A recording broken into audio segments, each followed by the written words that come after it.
창세기 22장 1절에서 14절까지 모두 찾으셨으면 교독하는 걸로 하겠습니다. 제가 먼저 1절을 읽겠습니다. 그 일 후에 하나님이 아브라함을 시험하시려고 그를 부르시되 아브라함아 하시니 그가 이르되 내가 여기 있나이다. 여호와께서 이르시되 내 아들 내 사랑하는 독자 이삭을 데리고 모리아 땅으로 가서 내가 내게 일러준 한 산 거기서 그를 번제로 드리라. 아브라함이 아침에 일찍이 일어나 나귀의 안장을 치우고 두 종과 그의 아들 이삭을 데리고 번제에 쓸 나무를 쪼개어 가지고 떠나 하나님이 자기에게 일러주신 곳으로 가더니 제3일에 아브라함이 눈을 들어 그것을 멀리 바라본지라. 이에 아브라함이 종들에게 이르되 너희는 나귀와 함께 여기서 기다리라.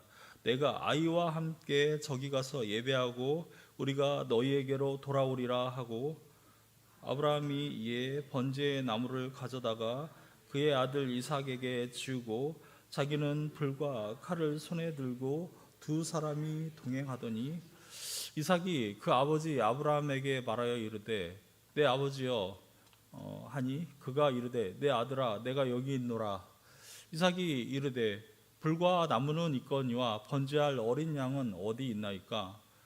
아브라함이 이르되 내 아들아 번제할 어린 양은 하나님이 자기를 위하여 친히 준비하시리라 하고 두 사람이 함께 나아가서 하나님이 그에게 일러주신 곳에 이른지라. 이에 아브라함이 그곳에 제단을 쌓고 나무를 버려놓고 그의 아들 이삭을 결박하여 제단 나무 위에 놓고 손을 내밀어 칼을 잡고 그 아들을 잡으려 하니 여호와의 사자가 하늘로부터 그를 불러 이르시되 아브라함아 아브라함아 하시는지라.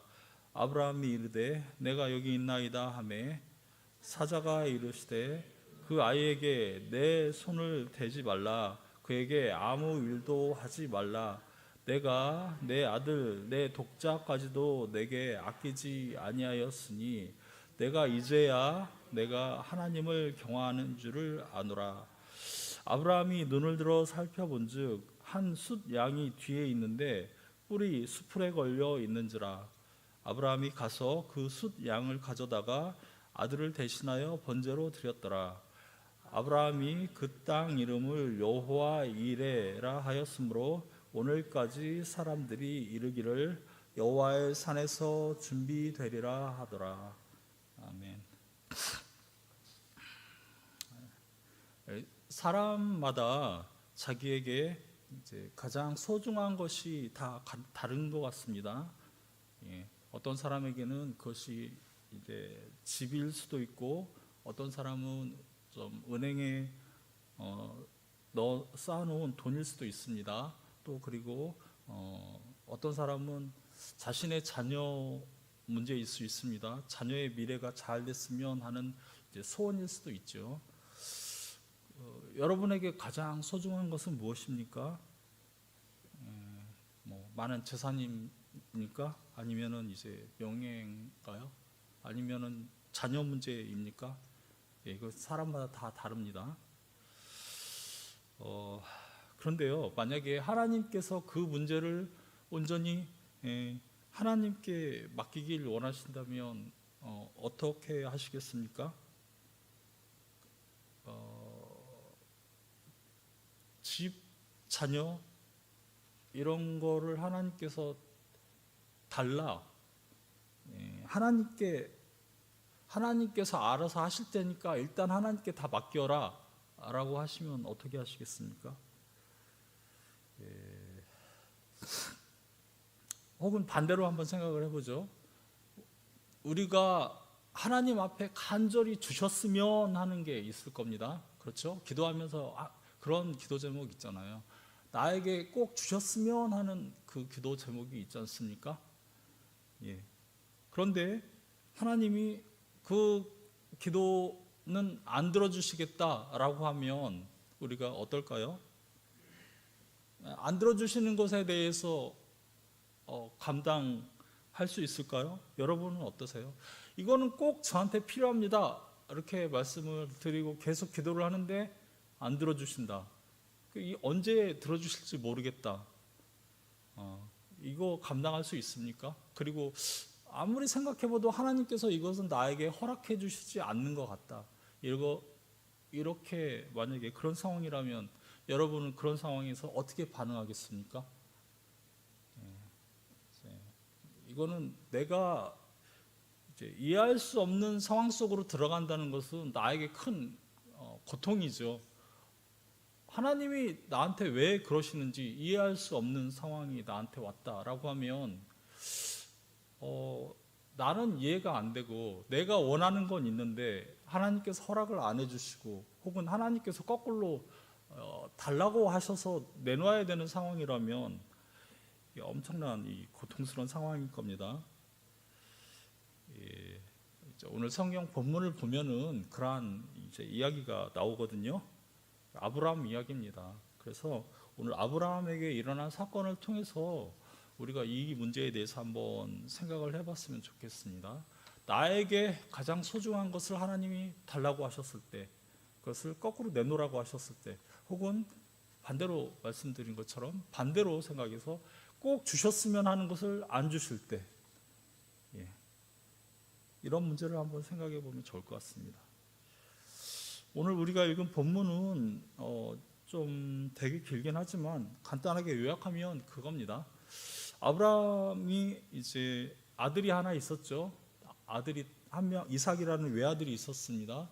근데 하나님께서는 그 이삭을 번제로 바치라라고 하십니다. 번제로 바쳐라 이삭을. 아브라함은 이삭을 어떻게 합니까? 번제로 바치죠. 제사로 바치는 겁니다. 하나님 앞에. 그렇게 하나님은 이걸 시험을 하신 거죠. 아브라함이 진짜 하나님을 사랑하느냐 이삭을 사랑하느냐. 하나님을 사랑한다고 하면 하나님이 이삭을 달라고 하시니까 하나님께 드릴 수 있겠죠. 그런데 하나님보다 이삭이 더 소중하다면 어떻게 할까요? 하나님이 달라 하셔도 이것만은 안 됩니다 라고 아브라함이 이렇게 하나님께 말씀을 계속 드렸겠죠. 이삭을 포기 못하고. 근데 결국 이제 아브라함은 하나님께서 이렇게 말씀하셨을 때 자기를 시험하셨을 때 그 이삭을 하나님께 기꺼이 드립니다. 그랬을 때 이제 하나님께서는 아브라함의 믿음을 보시고 기뻐하시면서 그리고 이삭이 실제로 죽지는 않게 하시고 대신 번제를 대신 드리는 그 순양을 하나님께서 준비하셔서 번제를 대신 드릴 수 있게 되었다. 오늘 간단한 본문 전체가 그렇습니다. 전체 구조가, 전체 이야기 흐름이요. 조금만 더 구체적으로 한번 보겠습니다. 그 1절에 보면은 하나님이 아브라함을 시험하시려고 그랬다라고 분명히 나와 있거든요. 하나님이 아브라함을 시험하시려고 그를 부르셨다. 그래서 하나님이 시험을 하셨다라고 돼 있습니다. 우리에게 다가오는 시험에 대해서 여러 가지로 해석할 수 있지만 크게 이제 두 가지로 한번 생각을 해볼 수 있습니다. 하나님께서 대개 우리에게 오는 시험은 이제 죄송합니다. 우리에게 오는 대개 그 시험은 이제 사탄을 통해서 올 수도 있고요. 그리고 하나님을 통해서 올 수도 있습니다. 사탄이 우리를 시험할 때는 사탄의 유혹도 있지만요. 우리 자신의 죄된 성품이 남아 있지 않습니까? 그리고 세상이 부패한 세상이잖아요. 그러니까 이런 것들을 다 같이 사용해서 사탄이 시험을 합니다. 사탄이 우리를 유혹하기도 하고요. 우리 자신 안에 있는 이 정욕, 죄된 속성이 남아 있지 않습니까? 이것도 있고 세상의 타락한 세상의 그러한 요건들, 이런 것들을 사탄이 아주 복합적으로 사용해서 우리를 시험할 수도 있습니다. 유혹하는 거죠. 죄를 짓도록. 이거는 사탄이 처음부터 우리를 죄짓게 만들려고 그 악한 의도로 다가오는 거거든요. 근데 반대로 이제 이런 경우가 아니라 순수하게 하나님이 우리를 시험할 때도 있어요. 오늘 본문에 분명히 나와 있지 않습니까? 하나님이 아브라함을 시험하시려고 그랬다라고 얘기하지 않습니까? 하나님께서 우리를 시험할 때도 있다. 그런데 하나님께서 우리를 시험하실 때는 의도가 우리를 죄를 짓게 하시려고 시험하시지는 않아요. 오늘 본문처럼 우리의 믿음을 순수하게 시험을 해보시는 게 그 목적이죠. 그래서 사탄의 시험에 우리가 넘어가게 되면은 이제 우리가 죄에 빠지게 되는 거죠. 말 그대로. 그렇지만 하나님의 시험은 우리에게 그 시험을 통해서 결국은 더 우리의 믿음이 강하게 되는 겁니다. 하나님은 우리를 시험하시는 목적이 다르다 이 말씀을 드리는 거거든요. 하나님은 우리를 시험하실 때 우리의 믿음을 강하게 하시려고 그렇게 시험하시고, 사탄은 우리를 시험할 때 우리를 어떻게 해서든지 넘어뜨려서 죄에 빠지게 만들려고 그렇게 시험을 한다. 여러분이 그렇게 생각하시면 되겠습니다. 하나님께서 아브라함을 시험하시는데 이제 어떠한 시험을 하시느냐? 이삭을 2절에 보면 내 아들 내 사랑하는 독자 이삭을 데리고 모리아 땅으로 가서 내가 내게 일러준 한 산 거기서 그를 번제로 드려라. 내 아들 내 사랑하는 독자 이삭 이랬잖아요. 내 아들 이삭 그랬는데 내 사랑하는 독자는 한 명뿐인 아들을 얘기하잖아요. 그렇죠? 네. 내 아들, 내 사랑하는 독자, 하나님도 그러니까 아시는 거죠. 아브라함이 이삭을 얼마나 사랑하는지. 내 사랑하는 독자라고 이제 이야기를 했기 때문에 하나님도 아브라함이 이삭을 얼마나 사랑하는지 알고 계신 거죠. 그런데 그 이삭을 데리고 모리아 땅으로 가라. 모리아라는 지역이 있는데 거기 가서 번제로 드려라. 내가 너한테 한 산을 일러줄 테니까 거기서 번제로 드려라. 번제로 드린다는 말은, 번제는 이제 제사법 중에 한 가지거든요. 제사를 드리는 5가지 방법 중에 한 가지인데, 하나님 앞에서 구약시대에는 제사를 드렸지 않습니까? 그런데 번제는 어떻게 제사를 드리는 거냐면, 그 사람이 하나님 앞에서 제사를 드리려고 나갈 때 제물을 가지고 나가잖아요. 그러니까 제물은 보통 이제 양이나 소나 염소 같은 것들을 가지고 가거든요. 그러니까 하나님 앞에서 그 양이나 소나 염소를 일단 죽입니다. 그리고 그 피를 다 빼죠.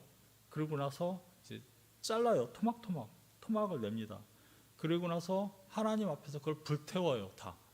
그래서 그 향기를 하나님께 제사로 드리는 거거든요. 그러니까 한마디로 이 하나님 앞에 나갈 때는 죄된 사람이 그냥 나갈 수 없거든요. 그렇기 때문에 나의 죄를 대신해서 죽는 어떤 존재가 필요한 거죠. 구약 시대에는 이렇게 하나님 앞에 제사를 드렸습니다. 하나님 앞에 나갈 때 내가 죄가 있지 않습니까? 그럼 나의 죄를 이 제물이 대신해서 죽는 거예요. 나의 죄의 대가로. 그리고 나서 내가 하나님 앞에 잠시 나갈 수 있는 거죠. 번제는 이렇게 드리는 거예요. 불태워서 다 하나님 앞에 불태워서 드리는 겁니다. 그런데 지금 이삭을 그렇게 제물로 번제로 드리라고 말씀하시는 거거든요. 이삭이 누굽니까? 이삭이 아브라함이 100세에 낳은 아들이잖아요. 100세에 낳은 아들이에요. 그리고 이 100세에 낳은 아들인데 이삭이 아브라함이 낳으려고 해서 낳은 게 아니잖아요. 하나님께서 주시겠다 약속하셨지 않습니까? 아브라함이 고향을 떠날 때 그때부터 후손을 주시겠다 약속하셨고 이삭을 주시겠다고 말씀하셨지 않습니까? 그러고 한 30년을 기다려서 얻은 아들이 이삭이에요. 아브라함 입장에서는 30년을 기다려서 겨우 100세의 아들을 받았는데 이거 다시 하나님이 달라고 하시는 겁니다. 그러니까 아브라함이 얼마나 갈등을 했겠습니까? 여기 성경에는 이제 구체적으로 나와 있지는 않지만, 근데 이게 아브라함에게는 엄청나게 고통스러운 상황이 되겠죠. 하나님 앞에서 사랑하는 아들을 죽여야 되잖아요. 죽여서 아들을 번제로 드리라는 거잖아요, 지금. 근데 아브라함이 이 상황이 이해가 됐을까요? 예, 이해하기 힘들었겠죠. 주실 때는 언제고, 30년이나 기다려서 겨우 받게 하실 때는 언제고, 그리고 나서 이제 거꾸로 이제는 달라 하시니까 아브라함 입장에서는 이해가 안 됐을 것입니다. 근데 아브라함은 어떻게 합니까? 3절에 보면은 아브라함이 아침에 일찍 일어나 나귀의 안장을 지우고 두 종과 그의 아들 이삭을 데리고 이제 출발했다, 이렇게 되어 있습니다. 아침 일찍 일어나서 아들 데리고 종 2명 데리고 이제 하나님이 말씀하신 땅으로 가는 거죠. 또 번제에 쓸 나무가 필요하잖아요. 불을 지펴야 되니까 나무를 쪼개어 가지고 하나님이 자기에게 일러주신 곳으로 가더니 제3일에 아브라함이 눈을 들어 그곳을 멀리 바라본지라. 그러니까 한 3일 정도 그곳에 가는데 3일 정도 걸렸다, 이 얘기겠죠. 아브라함이 아침에 일찍 일어나 출발했다는 것은, 아브라함이 이 하나님의 말씀하실 때, 명령하실 때 곧바로 순종했다는 것을 의미합니다. 아브라함은 이삭을 데리고 이제 하나님이 지시한 곳으로 곧바로 갔죠. 그리고 모리아산까지, 그 말씀하신 모리아산 그곳까지 가는데 한 3일 정도 걸쳐서 갔습니다. 그리고 또 이에 5절에 보면 아브라함이 종들에게 이르되 너희는 나귀와 함께 여기서 기다리라. 종들은 산 밑에서 기다리게 합니다. 아브라함이 너희들은 여기서 기다려라. 내가 아이와 함께, 이삭이죠. 내가 이삭과 함께 저기 올라가서 예배하고 이제 다시 돌아올 테니까 너희 종들은 여기서 기다려라. 그리고 이제 아브라함이 번제에 쓸 나무를 가져다가 이삭에게 지우게 만듭니다. 이삭이 짐을 지고 가게 그렇게 만들고, 자기는 이제 손에 불과 칼을 손에 들고 두 사람이 동행하더라, 그렇게 돼 있습니다. 아들은 나무를 아들에게 지워서 올라가게 하고, 자기는 이제 번제를 드리려면 나무에 불을 지펴야 되잖아요. 불을 지펴서 이삭을 번제로 드려야 되니까, 그래서 자기 손에 불과 칼을 쥐고, 칼은 일단 죽여야 되잖아요. 그렇기 때문에 필요한 거죠. 근데 여기서 아브라함이 종들에게 말한 거 뭐라고 얘기를 했습니까? 내가 아이와 함께 돌아오겠다. 여기서 이제 무엇을 알 수 있습니까? 하나님이 말씀하실 때 아브라함이 곧바로 그 다음날 아침에 출발했습니다. 그리고 이 종들에게는 뭐라고 했냐면, 내가 올라가서 예배하고 아이와 함께 돌아오겠다, 이렇게 말을 했습니다. 그래서 우리는 뭐를 알 수 있냐면, 아브라함이 어떻게든 이삭을 하나님께 자기가 드릴 것이다, 하나님이 명령하셨으니까 자기는 순종하겠다라고 생각을 했던 거죠. 그리고 하나님께서 어떻게 해서든지 이삭을 다시 살리시든가, 아니면 이삭과 같은 다른 존재를 주셔서, 그리고 다시 이삭과 함께 그 존재와 함께 돌아올 수 있으리라, 이렇게 믿었던 거죠. 왜냐하면 종들에게 이렇게 말했잖아요. 그리고 출발할 때도 곧바로 순종해서 출발했지 않습니까? 어느 정도 여기서 이제 우리가 짐작을 할 수 있는 거죠. 그렇지 않고서야 종들에게 이렇게 말할 수 있겠습니까? 내가 아이와 함께 다시 돌아오겠다, 이렇게 말할 수는 없는 거죠. 어쨌든 아브라함이 이렇게 이삭과 함께 산을 오르기 시작하는데, 이제 이삭이 물어보는 거죠, 아버지한테. 아버지, 불과 나무는 여기 있는데 번제할 어린 양은 어디 있습니까? 이삭은 이 내용을 모르잖아요. 그러니까 번제를 드릴 때 자기가 죽을 거는 생각 못한 거죠. 그러니까 번제할 다른 양이나 그런 걸 가지고 가서 번제를 드릴 줄 알았는데 양이 없으니까 이삭이 물어보는 거죠. 번제할 어린 양은 어디 있습니까? 그러니까 이제 아브라함이 대답을 합니다. 내 아들아, 번제할 어린 양은 하나님이 자기를 위하여 친히 준비하시리라. 하나님께서 준비하실 것이다. 아브라함은 이렇게 대답을 합니다. 그리고 두 사람이 함께 계속하죠. 그리고 나서 이제 알려주신 곳에, 하나님께서 알려주신 곳에, 그러니까 제사를 드릴 곳에 다다릅니다. 그리고 거기 가서 이제 9절에 보면 아브라함이 제단을 쌓아요. 제단을 일단 쌓고 나서 그 다음에 나무를 그 위에 올려놓고 그 다음에 제물을 죽여서 그 위에 올려놔야 되지 않습니까? 그래서 제단을 먼저 쌓고 나무를 그 위에 올려놓은 다음에 이제 이삭을 죽여야 되잖아요. 그러니까 이삭을 결박 줄로 묶은 다음에 제단 나무 위에 놓고 이렇게 돼 있습니다. 또 그리고 나서 이삭을 묶었으니까 죽여야죠. 그래서 손을 내밀어 칼을 들고 그 아들을 잡으려 하니 이렇게 돼 있습니다. 그러니까 이제 아브라함은 진짜로 이삭을 죽이려고 생각을 했던 거죠. 왜냐하면 칼을 들고 이삭을 죽이려고 했으니까요. 잡으려고 했으니까. 그런데 그 순간에 어떤 일이 일어납니까? 11절에 보시면 여호와의 사자가 하늘에서부터 그를 불러 이르시되 아브라함아 아브라함아 하시는지라. 하나님께서 다급히 부르시는 거죠. 아브라함을. 아브라함아 아브라함아 이렇게 하나님께서 부르시는 거예요. 그래서 아브라함이 이르되 내가 여기 있나이다. 하나님께 대답을 하죠. 사자가 이르시되 그 아이에게 손대지 마라. 이삭에게 손대지 마라. 이삭 죽이지 마라. 얘기하는 겁니다. 그에게 아무 일도 하지 마라. 내가 내 아들 내 독자까지도 내게 아끼지 아니하였으니 내가 이제야 내가, 그러니까 하나님이 말씀하시는 거예요. 나 하나님이 이제야 너 아브라함이 나 하나님을 경외하는 줄을 아노라. 내가 너의 독자를 달라고 명령을 했다. 그런데 네가 진짜로 너의 아들 독자 이삭을 나한테 바치려고 한 거를 보니까 내가 진짜로 너 아브라함이 진짜로 나를 경외하는구나. 내 말에 순종하는 그러한 그 믿음을 가졌구나. 하나님께서 이렇게 말씀하시는 거죠. 내가 명령했는데 아주 어려운 명령을 했어도 너 아브라함이 거기에 진짜 거기에 순종을 하는구나. 그걸 보니까 내가 이제야 진짜로 나 하나님을 경외하는 줄을 아노라. 이렇게 12절에 돼 있어요. 경외한다는 말은 이제 그 상대에 대해서 두려워하면서도 존경하면서도 사랑하는 마음이에요. 이게 섞인 마음이에요.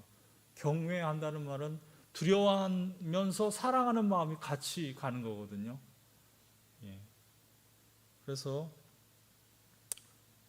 이제 아브라함이 그렇게 이삭을 바치려고 했을 때 하나님께서 이제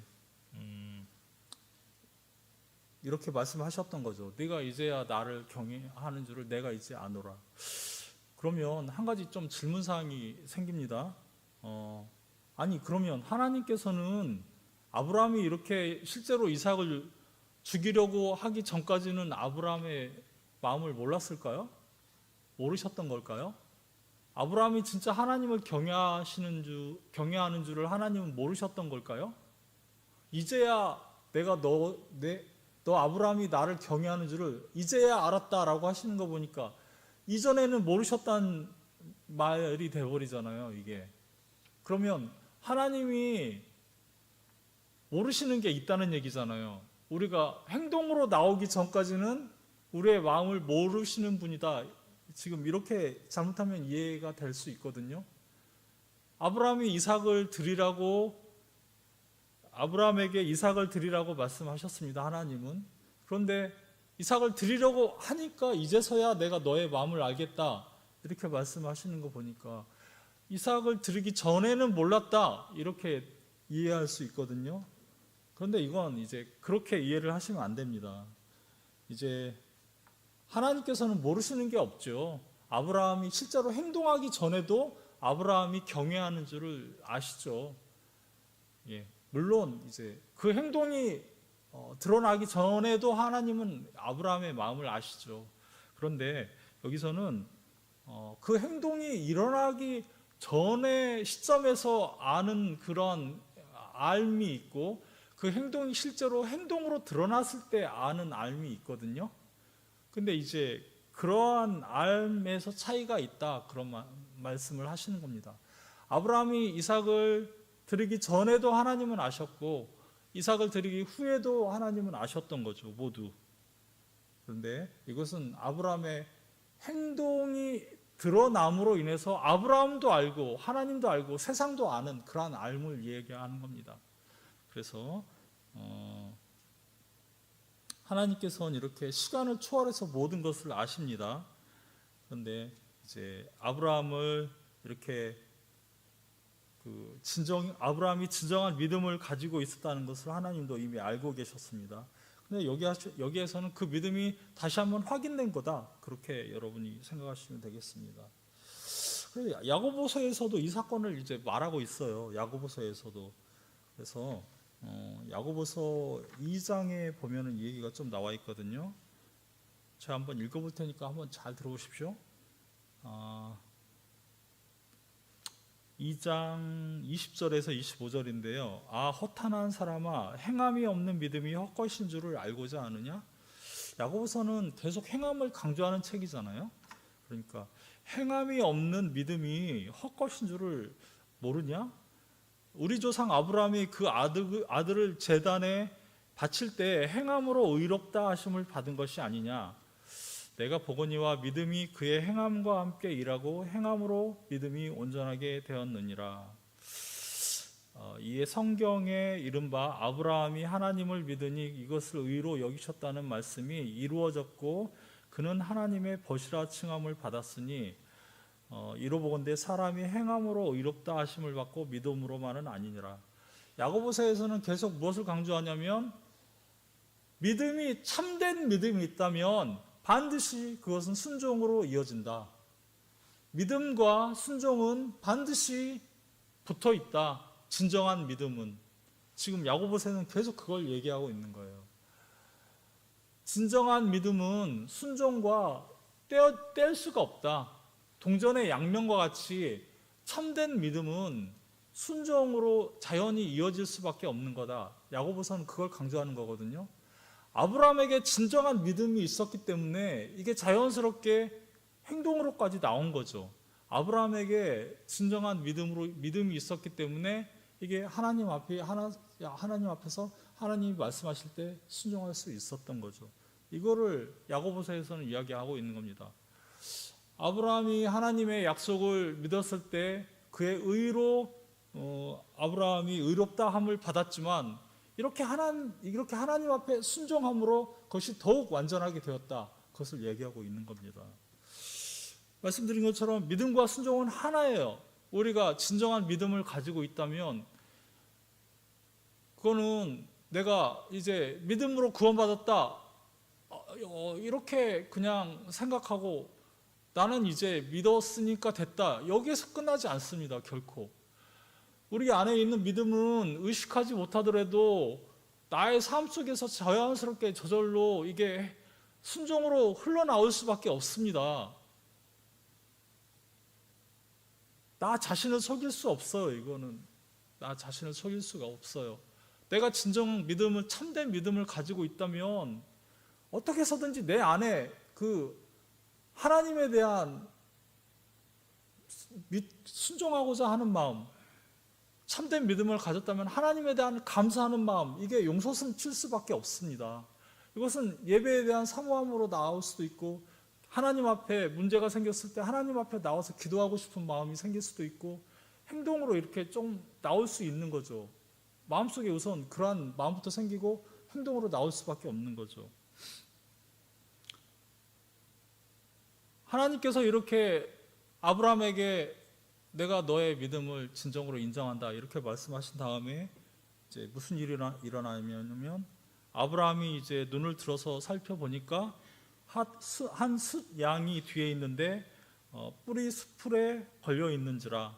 아브라함이 가서 그 숫 양을 가져다가 아들을 대신하여 번제로 드렸더라. 이제 이삭은 하나님께서 죽이지 말라 하셨으니까 이삭 대신 번제를 드려야 되지 않습니까? 그러니까 하나님께서 준비하신 그 한 숫 양을 가져다가 아브라함이 대신 번제로 드렸다. 이 얘기가 오늘 이제 본문이 이렇게 끝납니다. 그래서 이곳을 여호와 이레라고 불렀다. 이 말은 이제 여호와께서 준비하실 것이다라는 뜻입니다. 이제 한 두 가지 정도 기억을 해야 되는데요. 아브라함은 이제 이삭을 죽음 가운데서 다시 받은 것입니다. 그래서 히브리서에서도 나오지만 아브라함은 시험을 받을 때 믿음으로 이삭을 드렸으니 그는 약속을 받은 자로 돼 그 외아들을 드렸느니라. 이삭을 통해서 반드시 너의 자손이 많아질 것이다 라고 하나님이 약속하셨기 때문에 아브라함은 그 약속을 붙잡았던 것이죠. 그래서 어떻게 해서든지 하나님께서 약속하셨으니까 내가 이삭을 죽여도 하나님께서 다시 살리실 것이다, 이렇게 아브라함을 믿었던 것입니다. 그러니까 결국은 아브라함을 죽은 사람 가운데서 다시 받은 것입니다. 그리고 나서 이 모리아 땅이라고 하는 이 지금 번제를 드리려고 했던 곳이 모리아 땅이라는 곳이잖아요. 이제 근데 이 땅이 결국 어떤 곳이냐면 역대하에 보면 나중에 솔로몬이 성전을 짓는 장소가 여기예요. 성전을 짓는 장소. 성전이 어떤 곳입니까?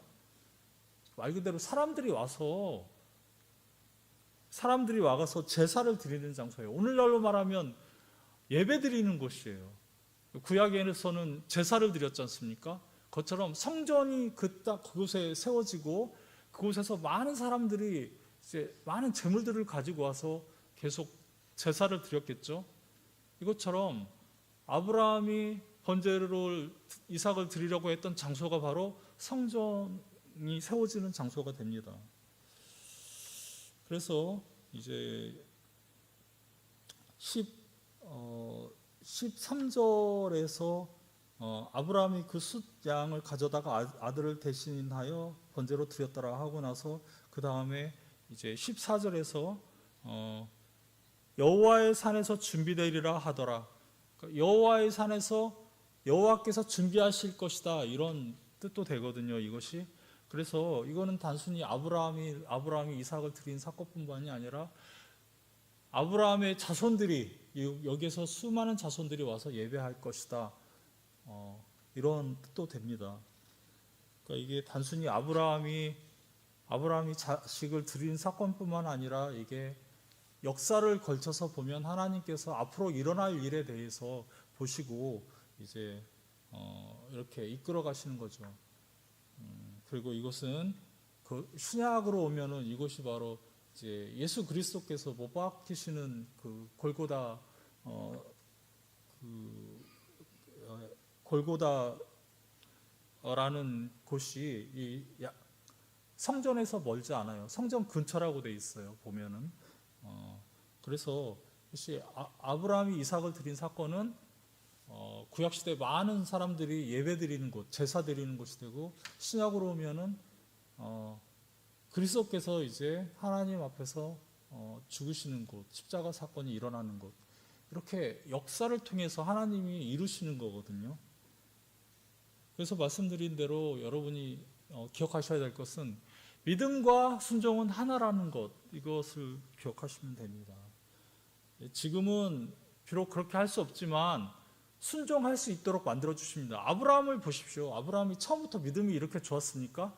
아브라함 처음부터 이렇게 자기 자식을 드릴 만큼 믿음이 좋지 않았어요. 자식을 준다고 해도 아브라함이 어떻게 했습니까? 못 믿었습니다. 처음에는. 그렇죠? 자기 아내도 다른 사람한테 거짓말해서 뺏길 뻔했잖아요. 근데 하나님이 그때마다 간섭하셔서 아브라함을 이끌어 가셨잖아요.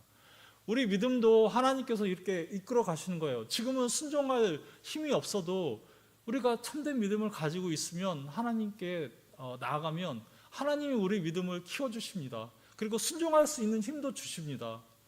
우리가 그것을 기억하고 하나님 앞에 더욱 나가서 믿음에 대해서도 우리가 기도해야 되는 이유죠. 그리고 하나님께서는 이렇게 단순히 아브라함 사건을 통해서뿐만 아니라 역사 전체를 통해서 아브라함 통해서 구약 전체의 제사 그리고 신약에서 예수 그리스도의 십자가 대속 사건 역사를 초월하여서 역사의 주인이 되시는 하나님이라는 것을 기억하셔야 됩니다. 우리 사람은요, 이 세상에서 살아봤자 몇 년입니까? 100년, 200년? 200년 못 살잖아요. 그거에 비하면 우리가 잠깐 사는 겁니다, 이 세상에서. 하지만 하나님께서는 영원 전부터 영원 후까지 다스리시는 분이에요.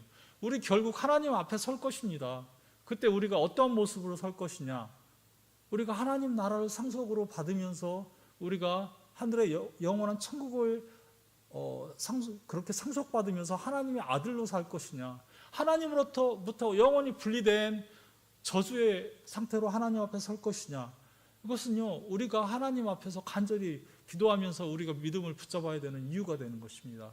여러분이 이것을 생각하시면서 하나님 앞에 우리의 믿음을 맡기시고 우리 삶을 하나님 앞에 드리시는 성도님들 되시길 주님의 이름으로 축원합니다. 하나님 아버지 감사합니다. 하나님 앞에 주님 참된 믿음으로 서게 하소서. 믿음을 허락하여 주시고 강하게 하여 주시옵소서. 순종할 수 있는 힘을 허락하여 주시옵소서. 우리의 믿음을 지켜주시고 하나님 앞에 이끄시는 주님을 찬양합니다. 모든 이름, 모든 말씀, 소중한 이름 예수 그리스도의 이름으로 기도드렸습니다. 아멘.